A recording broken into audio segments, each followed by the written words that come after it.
On October 4th, the San Mateo City Council met to discuss the various propositions to be voted upon on the upcoming November 2nd statewide ballot.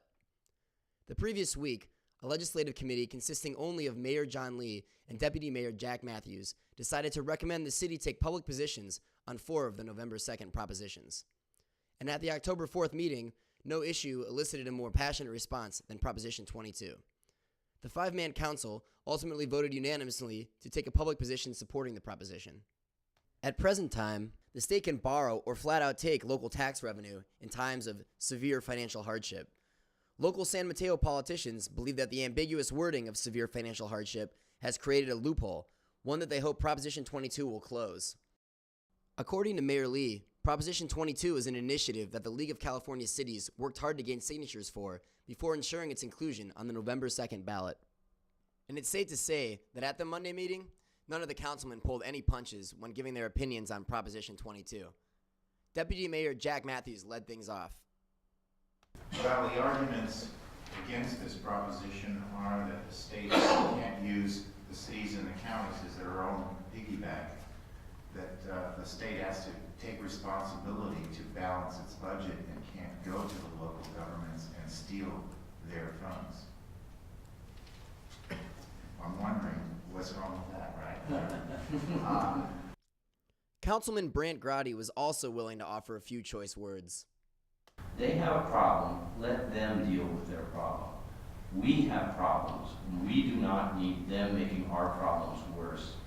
And we are more directly accountable to the citizens and businesses of this city, and they ought to keep their cotton-picking hands off our money.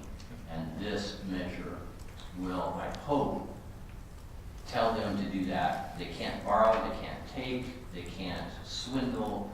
I mean, the language is fairly broad, and I hope it can stand up in court in a very strong fashion, and I urge support.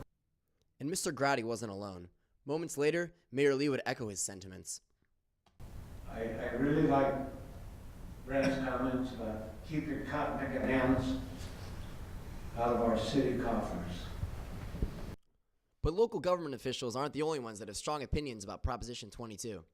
The matter has its fair share of opponents, most notably the California Teachers Association and the California Professional Firefighters. These organizations believe that their funding will take a substantial hit should local governments assume increased control. They currently receive allocations from the state's general fund and believe that this well could run dry following the passage of Proposition 22. Lisa Murphy, a representative of the No on Proposition 22 initiative, provided some insightful comments. They're going to do whatever they want once they have that control, and believe me, they're not going to be catering to the schools or any of the local services that people rely on.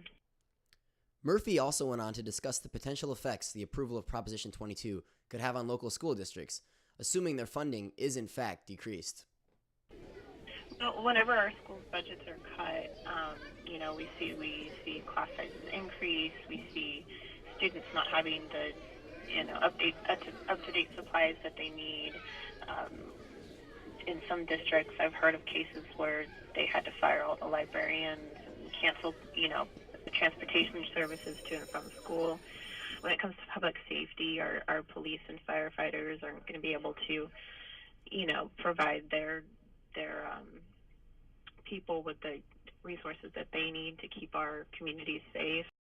But at the end of the day, with so much at the local level riding on the upcoming November 2nd vote, it's easy to overlook the fact that the real work in restructuring city finances across California will start only after the Proposition 22 decision is made. This is Joe Scioli reporting for the Peninsula Press and the Stanford University Graduate School of Journalism.